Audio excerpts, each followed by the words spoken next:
twende uko mbali, tumpeleke neno lake Mungu. 16 mstari wake ni 16. Hey.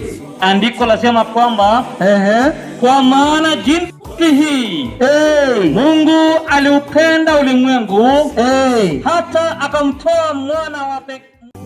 Hujambo mpenzi mtazamaji, msikilizaji wa Wandunga KTV, mimi wako ni Kelvin Wandunga. Leo hii tunamwangazia mtumishi mwinjilisti Richard Wandunga. Mwinjilisti Richard alianza kumtumikia Mungu tangu ujana wake, akiwa na shauku kubwa ya kueneza injili kupitia kwa nyimbo na kuhubiri katika mikutano ya injili sehemu mbalimbali.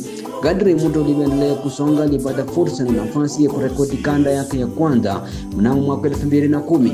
Kanda yake ya kwanza ilijulikana kwa jina Sauti ya Vinupi, na pia wimbo wake wa kwanza Kupaa Angani ulijulikana kama Sauti ya Vinupi. Sauti ya vinupi vyasikika, ujumbe wa malaika watatu, sauti yake Bwana yatuita, siku hizi za mwisho.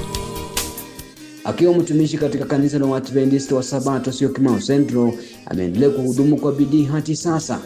Pia ni mmoja wapo ya waanzilishi wa kanisa la Waadventista wa Sabato katika wilaya ya Syokimau. Mbali na uimbaji, huduma yake iliendelea kupanuka, akaanza kufanya mikutano ya kuhubiri injili katika maeneo mbalimbali nchini Kenya.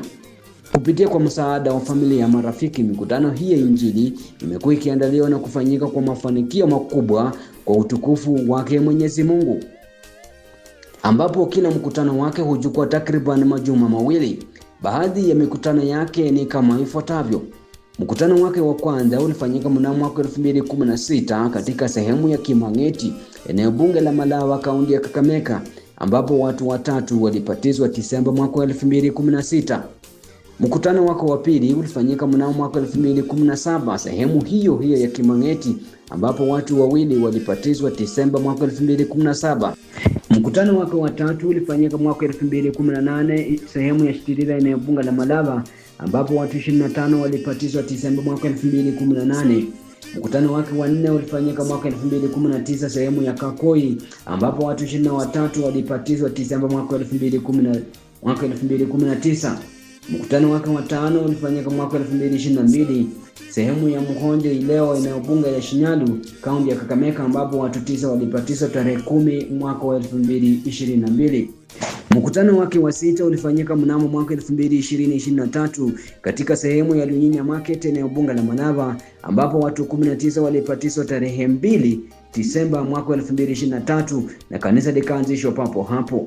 Mkutano wake wa saba ulifanyika mwaka 2024 katika sehemu ya Kimong, eneo bunge la Mosop, kaunti ya Nandi, ambapo watu 6 walibatizwa tarehe 30 mwaka 2024.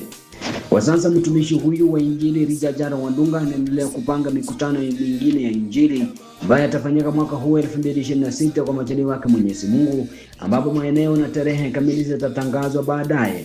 Hiyo ndiyo safari ya mwinjilisti Richard Wandunga katika kazi ya Bwana hadi sasa, kupitia kwa nyimbo na kuhubiri injili. Kama Wandunga KTV tunaendelea kumwombea endelee kuwa baraka kwa wengi na nuru kwa ulimwengu. Kutoka Wandunga KTV, together we build hope. Mimi wako Kelvin Wandunga. Asante sana kwa kunitazama, kwa kunisikiliza. Endelea kuwa nasi na Mungu akubariki.